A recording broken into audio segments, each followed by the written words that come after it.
J'aimerais vous inviter à tourner avec moi dans Romains au chapitre 15. Romains chapitre 15.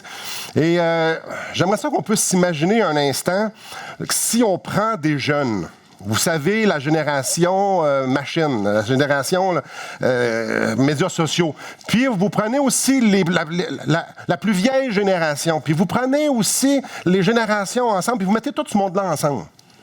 Non seulement vous prenez ça, vous allez prendre des riches, vous allez prendre des pauvres, vous allez les mettre dans la gang. Vous allez prendre des hommes et des femmes qui pensent généralement pas tout le temps pareil, c'est le même sujet.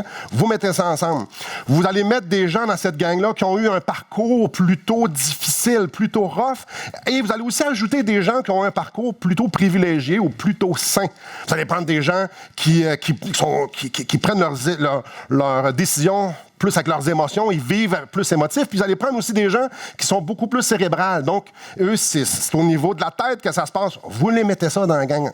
Prenez des gens de cultures totalement différentes. Prenez des grands pécheurs qui luttent pas mal fort. Puis du monde, quand même, qui ont une bonne discipline avec le péché. Puis vous mettez ça dans la gang. Puis là, vous dites à toute cette grosse gang-là de gens, vous allez avancer ensemble dans la même direction. Facile, c'est facile, on commence facilement. C'est ça l'Église. C'est ça nous autres à matin. Ça, c'est nous autres, ça. Et c'est pas surprenant lorsqu'on considère la difficulté que lorsqu'on est tous ensemble, c'est pas si évident que ça. C'est pas surprenant que lorsqu'on lit le Nouveau Testament, on remarque un des sujets qui revient plus souvent, c'est l'unité. La fameuse expression « les uns les autres », ça revient si souvent parce que c'est tellement facile de vivre ensemble. Ici, il y avait un peu de sarcasme dans ma voix. On est justement dans un de ces textes-là. On est dans un texte. Puis aujourd'hui, on va finir, c'est spécial, ça fait 2 mois que je n'ai pas prêché, puis on arrive à la conclusion. C'est formidable. Mais on est à la conclusion. La conclusion d'un long exposé sur l'unité dans l'Église. Ça a commencé au chapitre 14, puis ça va finir au verset 13 du chapitre 15. Quand Paul écrit ça, il y a une tension majeure dans l'Église de Rome. Et la tension, c'est est-ce qu'on devrait, oui ou non, respecter les lois mosaïques? Les Juifs chrétiens font comme, ben oui, il faut suivre les lois. Et dans ces lois-là, c'est le sabbat. On doit respecter le sabbat. Dans ces lois-là, on ne doit surtout pas manger des viandes sacrifiées aux idoles. Et il y en a plusieurs autres. Et tu as les Juifs, pas les Juifs, tu as les chrétiens païens qui font comme, hein? Ben non, on ne doit pas suivre la loi mosaïque. Christ est mort pour nos péchés, on a été libérés de ça. Ben non, Christ a accompli la loi, on n'a plus besoin, on est libre. Voyez-vous, il y avait une église qui était divisée, il y avait 2 camps. 2 camps. Depuis le début du chapitre 14, Paul enseigne sur la gestion des différences d'opinion dans l'Église.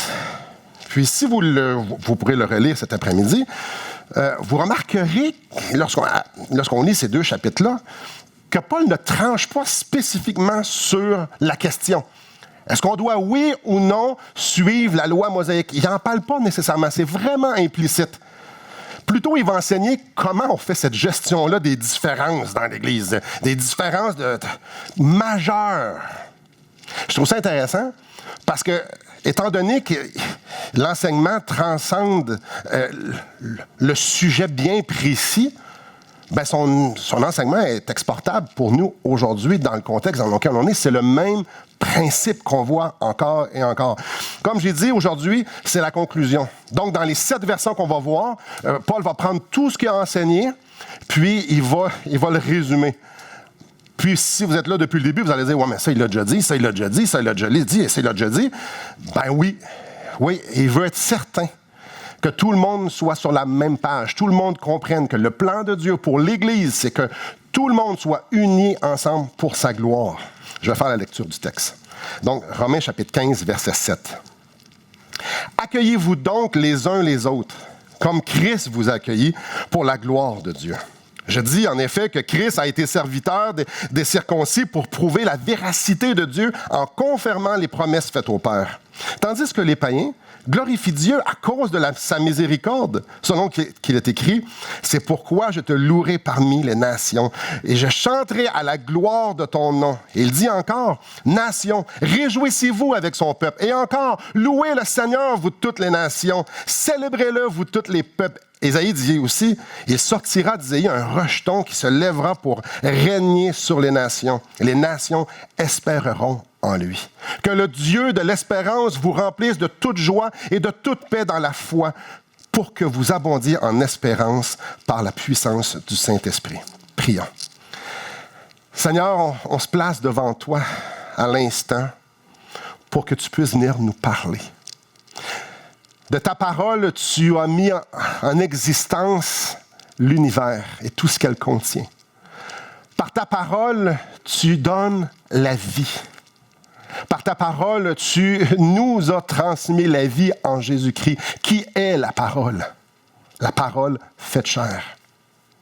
Ma prière ce matin, c'est que ta parole puisse venir ébranler les fondements de nos vies, en sorte que nous puissions être de meilleurs adorateurs, que nous puissions être encore plus agréables devant ta face.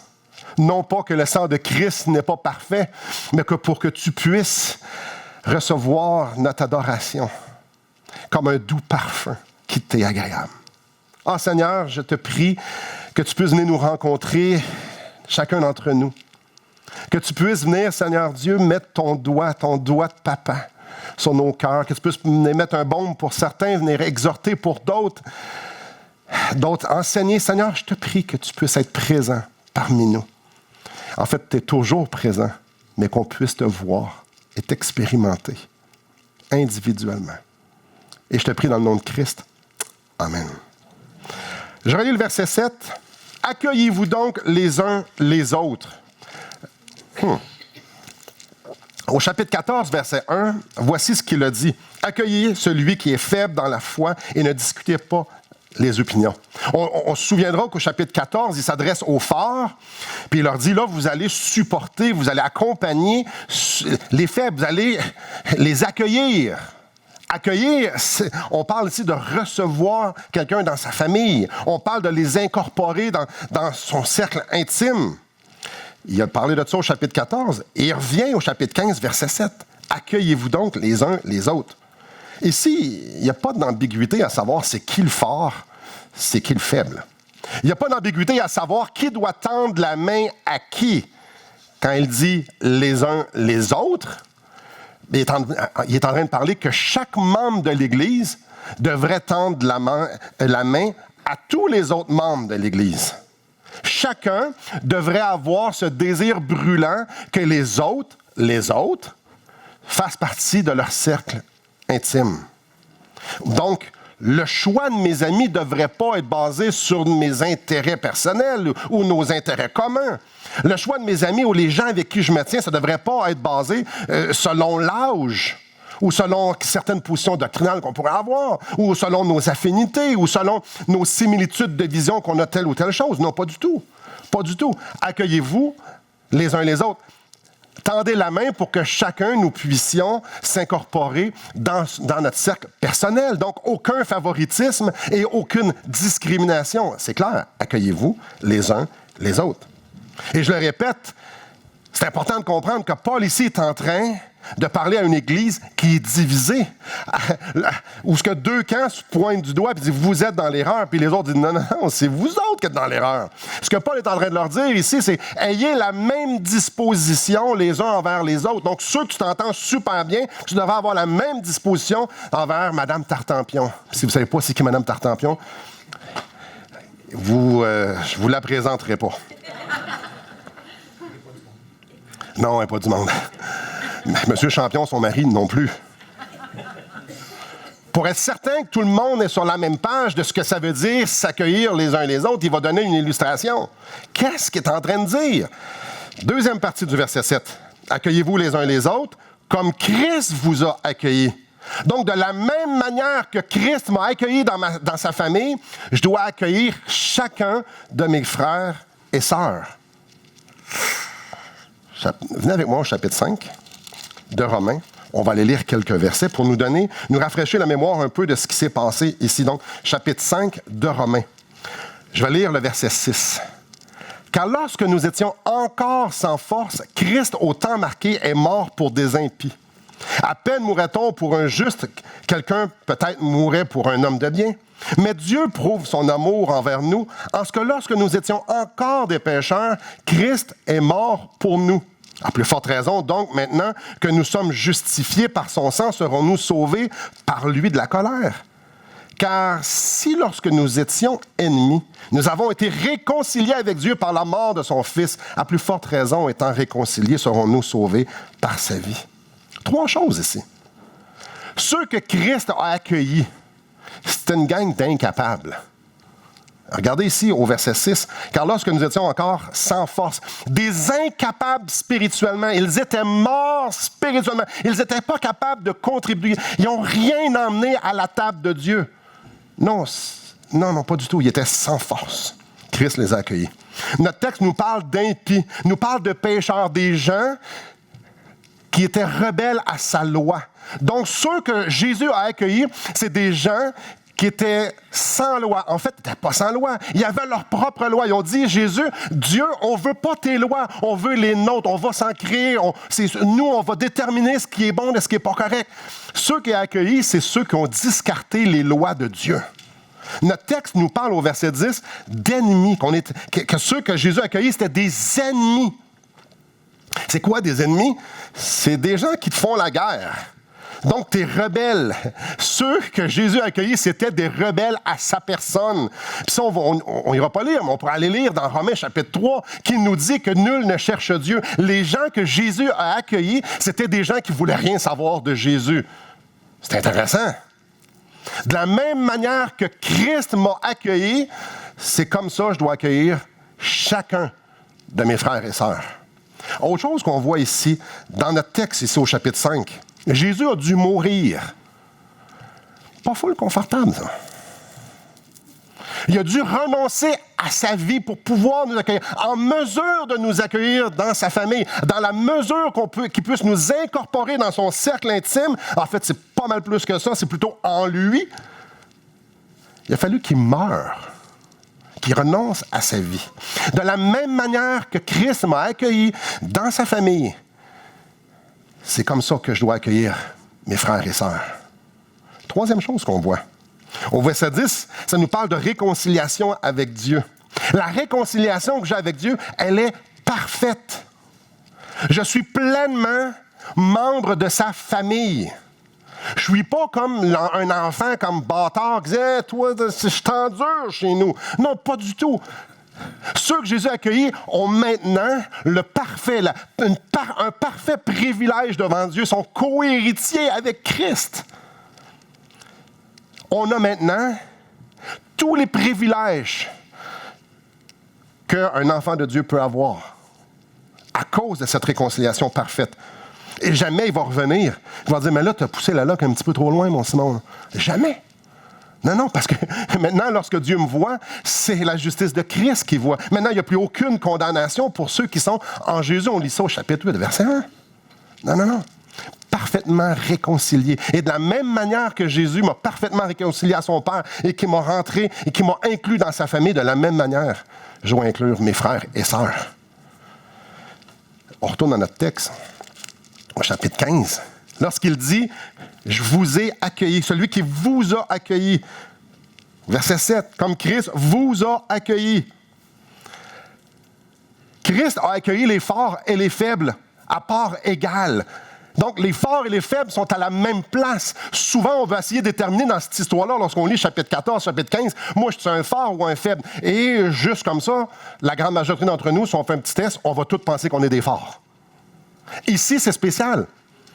C'est pas les forts de supporter les faibles. Non. C'est les forts et les faibles. Vous avez été accueillis par Jésus. Personne méritait d'être accueilli. Il n'y a pas un être humain sur la terre qui méritait d'être sauvé. Il n'y a pas un humain sur la terre qui méritait que Jésus-Christ, le Fils de Dieu, l'alpha et l'oméga, le Créateur, meure pour lui. Personne. Donc, le fort, le faible, peu importe qui que t'es, Jésus est mort pour toi. Personne ne mérite ça. Vous êtes tous égales. Ça a coûté cher. Pour qu'on puisse être accueilli dans la famille de Dieu, ça a coûté excessivement cher. Et ce qui est intéressant, c'est que ça a été le même prix pour tout le monde. Et ça, des fois, ça peut être choquant lorsqu'on voit des gens se repentir. On fait comme, non, toi, tu aurais dû être condamné, tu aurais dû être jugé. Mais Jésus n'a pas coulé une goutte de sang de plus pour le pire des pécheurs que pour moi. Parce que je suis un pécheur moi aussi.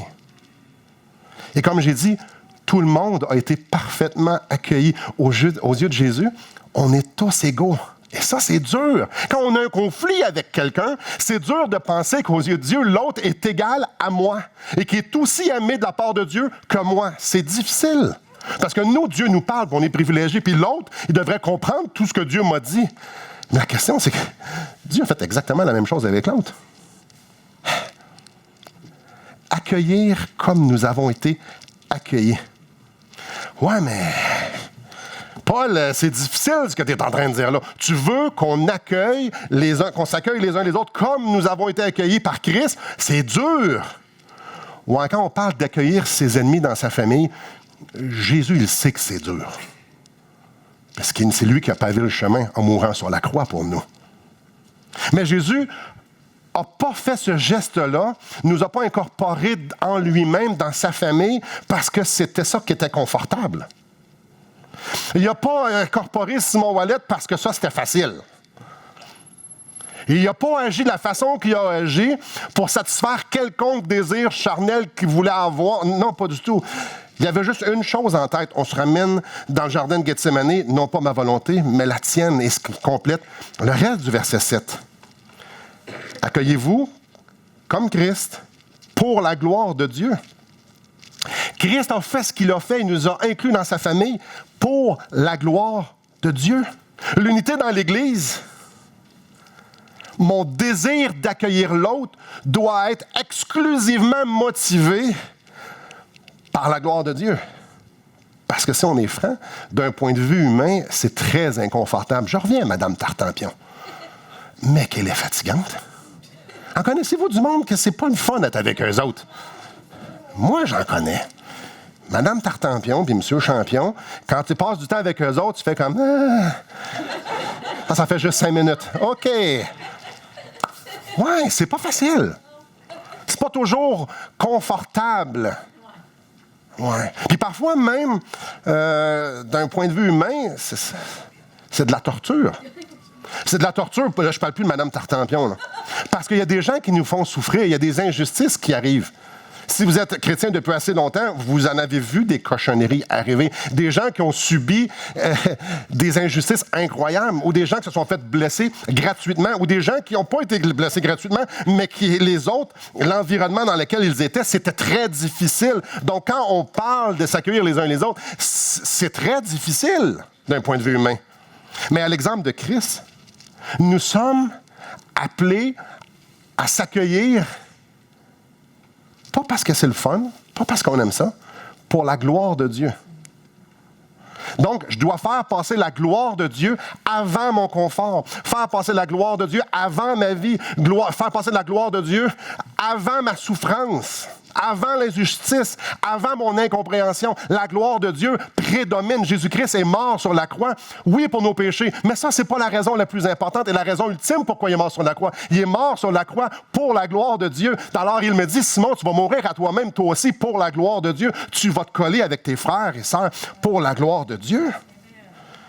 Alors là, on va voir le verset 8. Ça va éclaircir ici un peu plus ce deuxième point-là, verset 8.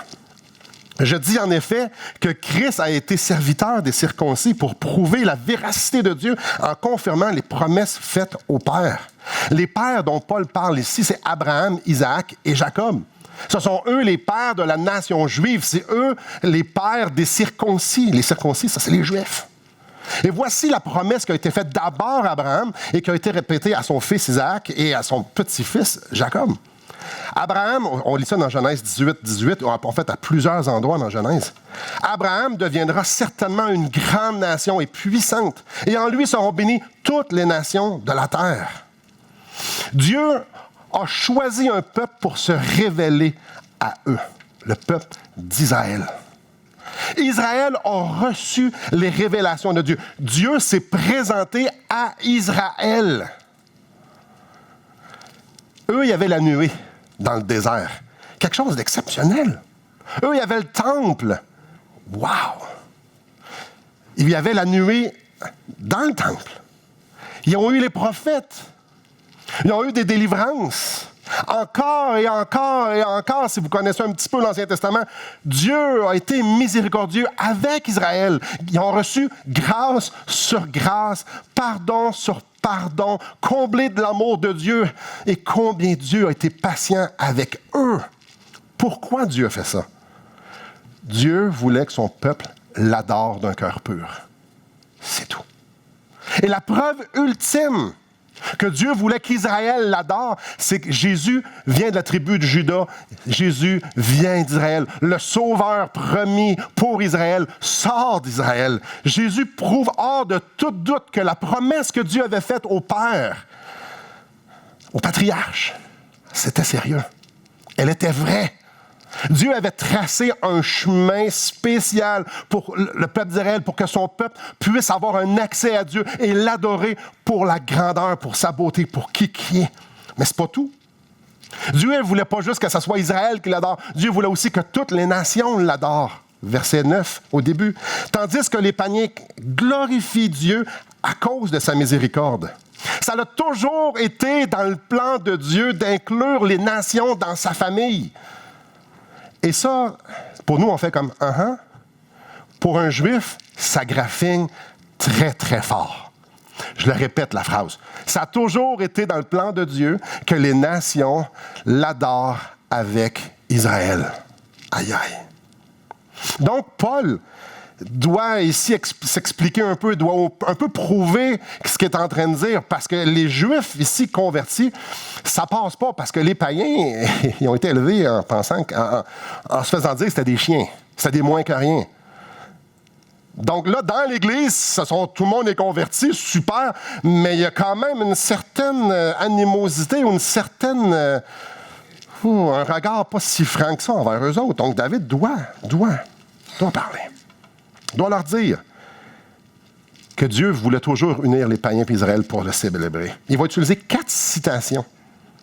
4 citations qui vont démontrer hors de tout doute que c'était écrit, c'était le plan de Dieu. Et la première citation, on le lit ici dans la deuxième portion du verset 9. « C'est pourquoi je te louerai parmi les nations et je chanterai à la gloire de ton nom. » Ici, ça a été écrit par David. C'est le psaume 18 au verset 50.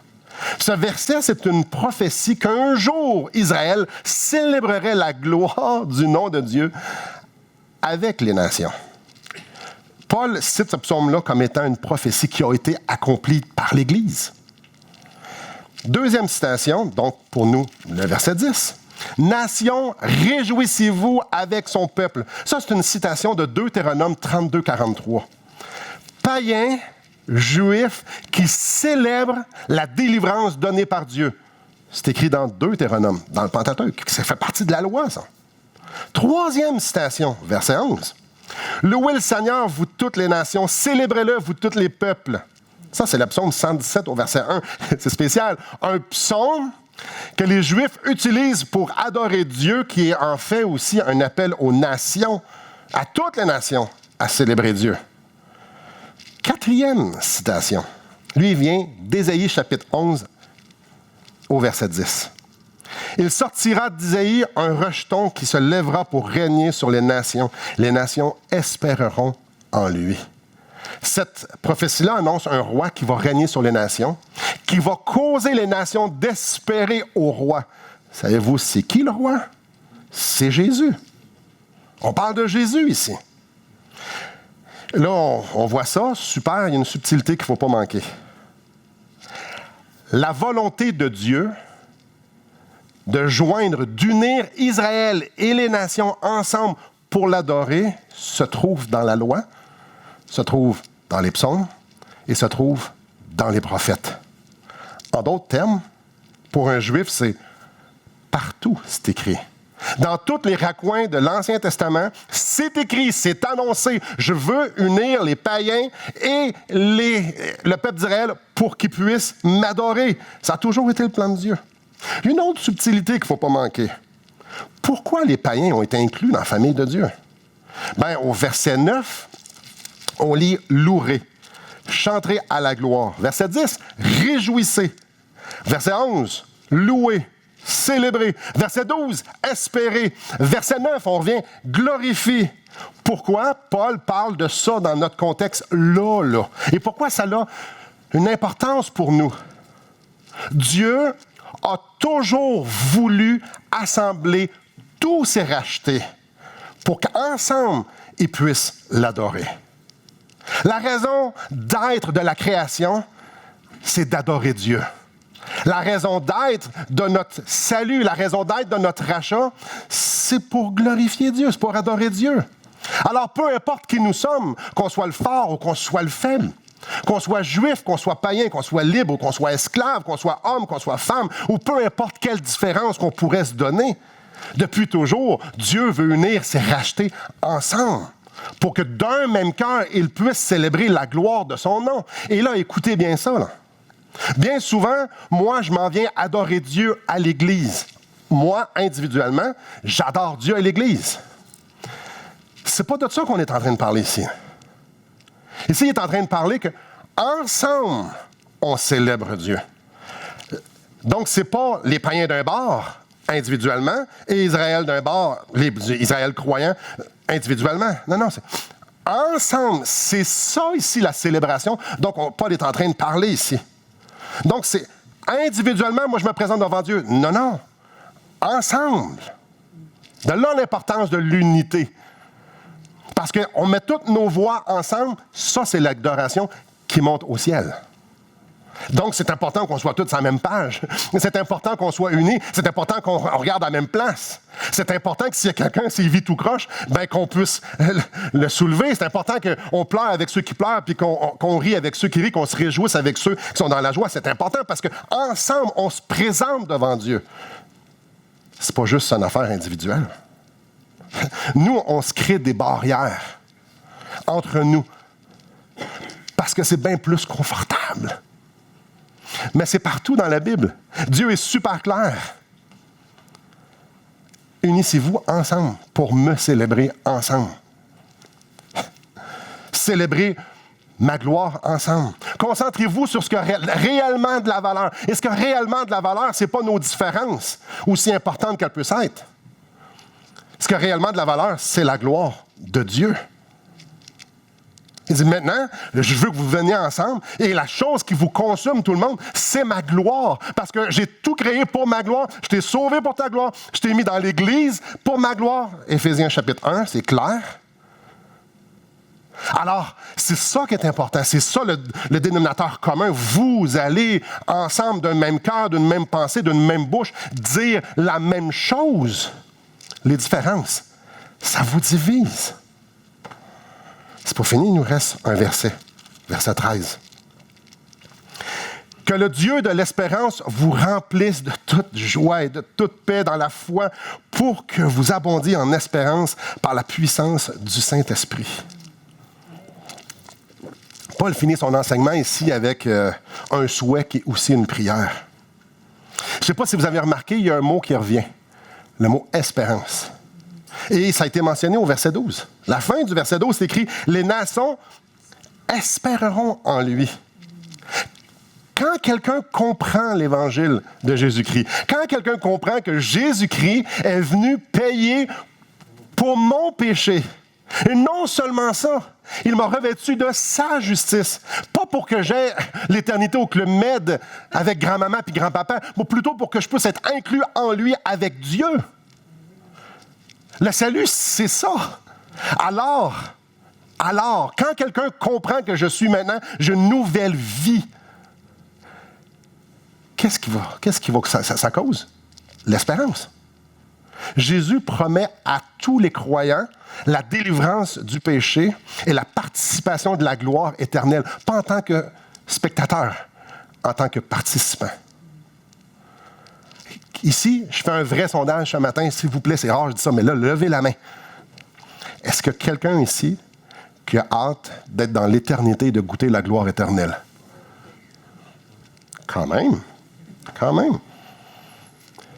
Frères et sœurs, on veut toutes la même chose. Puis probablement que s'il y en avait des gens qui viennent de la Corée, ils auraient levé les mains aussi. Puis les gens de Russie auraient levé les mains aussi. Argentine, en fait, de n'importe où sur la terre. Ici, il y a du monde de tout âge, de toute culture. On veut toute la même affaire. On soupire tout après la même chose. L'accomplissement final de notre salut. On est tous en train de regarder notre grand Dieu puis de dire, on a confiance que ce que tu nous as promis, ça va arriver. Tout le monde. C'est pas fini. Le Saint-Esprit produit en nous la paix et la joie en quantité suffisante pour nous donner le goût de celle qui va être parfaite au ciel. Un jour, en Christ, pour l'éternité, nous allons goûter à sa joie et à sa paix parfaite. Et le point de Paul ici au verset 13, c'est que l'Esprit de Dieu produit ça dans chacun de nous autres. Dans chacun des enfants de Dieu. Ce désir-là de voir l'accomplissement de la promesse d'un salut parfait en Christ pour l'éternité. Dieu produit ça par son Esprit en chacun d'entre nous. Alors, d'une façon individuelle, frères et sœurs, on regarde tous à la même place en attendant la même chose. Christ nous donne accès à sa gloire. Est-ce que nos différences devraient venir assombrir notre attente qu'il fasse sa volonté pour sa gloire? Est-ce que nos différences devraient venir assombrir ce qui pourrait nous diviser? Est-ce que ça devrait venir mettre un nuage sur la gloire de Dieu? Lisez ce qui est écrit en arrière. Ensemble, pour célébrer sa gloire. Ça, c'est la volonté de Dieu, de toute éternité. Pas qu'individuellement nous venions rassembler le dimanche matin et qu'on adore Dieu, mais plutôt qu'on s'incorpore chacun l'un de l'autre dans notre vie pour que nous puissions d'un même cœur, d'une même pensée, d'une même âme, adorer notre grand Dieu. Le mot ensemble ici ne veut pas dire dans le même lieu, mais plutôt d'un même cœur. Se concentrant sur une chose, pas sur nos différences, mais sur sa gloire. Ça, c'est la réponse adéquate ou raisonnable au salut en Jésus-Christ. C'est de s'assembler avec ceux qui ont la même espérance en regardant la même place et en disant « Hey, lui mérite qu'on élève nos voix pour lui. » J'aimerais ça qu'on puisse réfléchir ensemble ce matin. Pour un instant. Pourquoi qu'il y a des divisions? Pourquoi qu'il y a des chicanes? Pourquoi qu'il y a des distances entre nous? Pourquoi que Mme Tartampion, elle me gosse parce qu'elle ne comprend pas? Parce que c'est de l'idolâtrie. Quand je m'en viens célébrer Dieu avec mes discriminations, avec mon favoritisme, avec mon jugement, avec mes critiques, je ne suis pas en train de célébrer Dieu du tout. Et si vous avez quelque chose à comprendre, c'est là. Quand je viens célébrer Dieu et qu'il y a quelqu'un dans la salle ou avec un frère ou une sœur à l'extérieur qui me tape ses nerfs que je voudrais surtout pas adorer avec lui, quand je viens célébrer Dieu et que je ne suis pas d'un même âme avec tout le monde, je ne suis pas en train de célébrer Dieu du tout. Je suis en train d'être idolâtre. Je suis en train de m'adorer moi. Jésus a dit, si tu sais qu'un frère a quelque chose comme toi, laisse ton offrande, viens pas m'adorer avec ton argent, va te réconcilier. C'est beaucoup plus important que j'aime me réconcilier avec mon frère ou avec ma sœur, que je me présente puis que j'adore Dieu. Le deuxième commandement, c'est de s'aimer les uns les autres. Comment je fais pour faire le premier commandement quand je ne suis pas capable de faire le deuxième commandement? Wow! On est sur quelque chose ici, là. L'unité n'est pas optionnelle. L'unité, ce n'est pas juste, c'est pas une suggestion. L'unité, c'est vital pour l'adoration. Donc, si dans mon cœur, j'ai des pensées négatives envers une autre personne, si dans mon cœur, je suis pas prêt à inviter, en fait, que je ne suis pas activement impliqué à joindre des gens dans ma vie, je suis en train d'utiliser le nom de Dieu pour m'adorer moi. Parce que je me sens bien quand je lève les mains. Je me sens bien quand je chante des cantiques. Si tu n'es pas en train d'aimer tes frères et tes sœurs et à les accueillir comme Christ les accueillit, je ne suis pas en train de célébrer Dieu. Si on voit des obstacles à être unis avec un frère ou une sœur. Ah, frères et sœurs. Puis peut-être qu'il y en a parmi nous, c'est ça là. Si vous voyez des obstacles, passez devant la croix un instant. Ah, passons devant la croix. Contemplons le Créateur cloué pour moi. Et regardons la valeur de sa gloire en comparaison avec la valeur de l'obstacle. Si je ne suis pas activement impliqué, engagé à rassembler du monde dans ma vie, peu importe qui sont, pas juste mes amis, là, tout le monde, les uns les autres, chacun. Qu'on soit une église, que je sois un homme qui se repent de faire passer mon confort, mes points de vue ou même mes souffrances au-dessus du nom de Dieu, de la gloire de Dieu. Frères et sœurs, c'est la gloire de Dieu qu'on parle. Y a-t-il quelque chose qui m'empêche d'être d'une même voix, d'un même cœur, unis? Frères et sœurs, la volonté de Dieu est simple. Nous sommes tous dans la famille de Dieu. Nous sommes tous des adorateurs. Nous espérons tous l'accomplissement des promesses de Dieu. Accueillons-nous les uns les autres.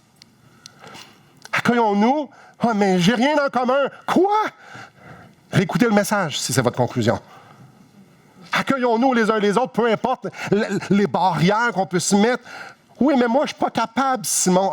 Si tu n'es pas capable de tendre la main à chacun de tes frères et sœurs ce matin, repens-toi de ne pas vouloir la même chose que Dieu.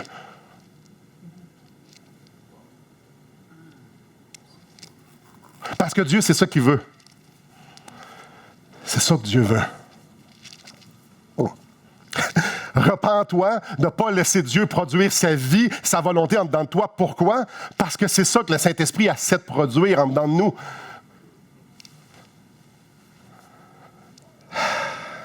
Frères et sœurs, au lieu de voir des différences, au lieu de voir des irritants, regardons à quel point Dieu est digne. Que comme Christ, on accueille nos frères et nos sœurs. Et c'est là que Dieu veut nous emmener. Venez avec moi au chapitre 12. J'ai fait référence beaucoup. Venez avec moi au chapitre 12. En fait, chapitre 11.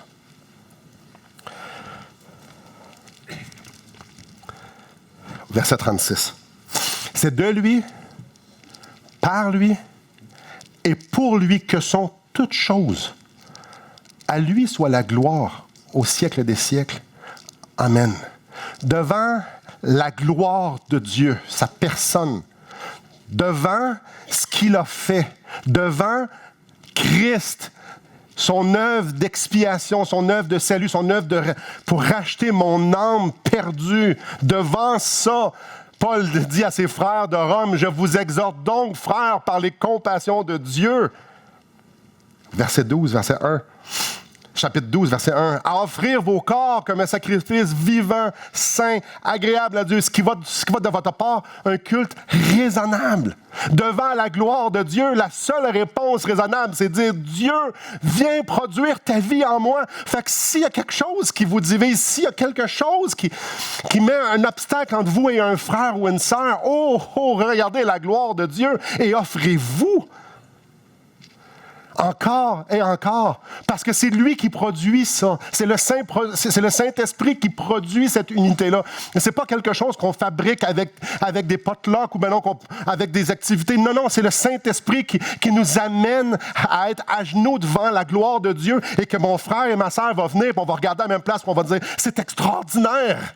On a un Dieu extraordinaire. C'est ça qui nous unit. Et ça, c'est l'Esprit de Dieu. Et l'Esprit de Dieu travaille quand l'Église de Christ est à genoux et on dit, wow, prends ma vie. En conclusion,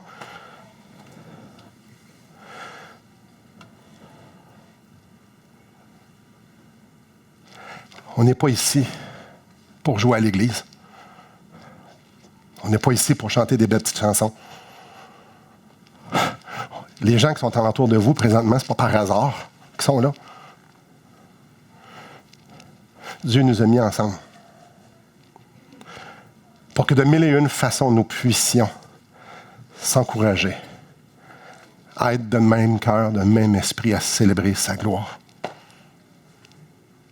C'est spécial, ce texte-là fit super bien avec ce qui est écrit. Savez-vous pourquoi? Parce que ce qui est écrit là vient, pas de ce texte-là, mais d'Éphésiens chapitre 1. Et j'aimerais ça qu'on puisse prendre un instant et qu'on puisse s'examiner chacun d'entre nous. Est-ce qu'il y a un frère ou une sœur à quelque part sur la terre que vous n'êtes pas capable de vous mettre à genoux avec lui et prier votre grand Dieu? Si c'est le cas, vous avez quelque chose à faire cet après-midi. Y a-t-il quelqu'un dans cette salle-ci que vous ne voudriez pas passer du temps avec? Si c'est le cas, vous avez quelque chose à faire cet après-midi. Mais avant de faire quelque chose cet après-midi, je vous encourage une chose, c'est de régler ce que vous avez à régler. Qu'on s'examine notre cœur. Je vais terminer là, ici, et que chacun peut se présenter devant Dieu, devant la croix, devant sa gloire, puis de regarder, est-ce que moi je suis activement engagé à incorporer les autres dans ma vie? Je vais laisser une minute ou deux. Peut-être vous avez des choses à régler. Et je vais terminer en priant. Seigneur, tu connais nos cœurs beaucoup mieux que nous. Tu connais les mensonges qu'on se fait croire. Et tu connais les barrières qu'on a mis.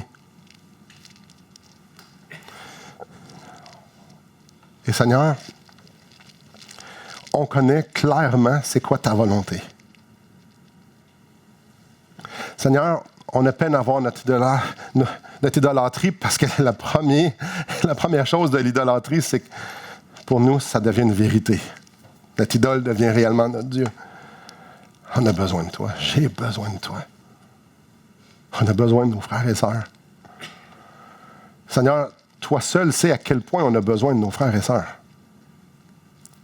Et Père, je l'ai dit, c'est facile pour moi de mettre des barrières. C'est facile pour nous de mettre des distances avec des gens parce qu'ils ne sont pas comme nous. Et Père, ma prière, c'est que tu puisses venir nous transformer, que tu puisses venir mettre en lumière nos cœurs de sorte qu'on puisse voir luire ta gloire.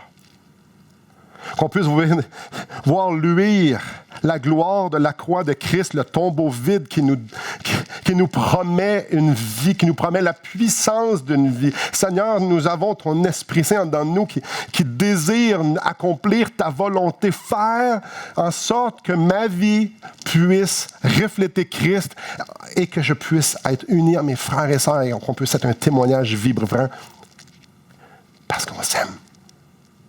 Parce qu'on est unis devant toi. Je ne sais pas comment va l'unité dans l'Église. Je ne sais pas comment on est proche. Je ne connais pas les gens, je ne connais pas les chicanes, je ne connais pas tout ça. Mais toi, oui. Seigneur, tu sondes nos reins. Avant même qu'on naisse, tu savais exactement qui était pour être ici aujourd'hui, dans cette salle, et nos dispositions de cœur, et ce qui devait être dit, et ce qui devait être fait. Et Seigneur, ce matin, tu es en train de nous rencontrer.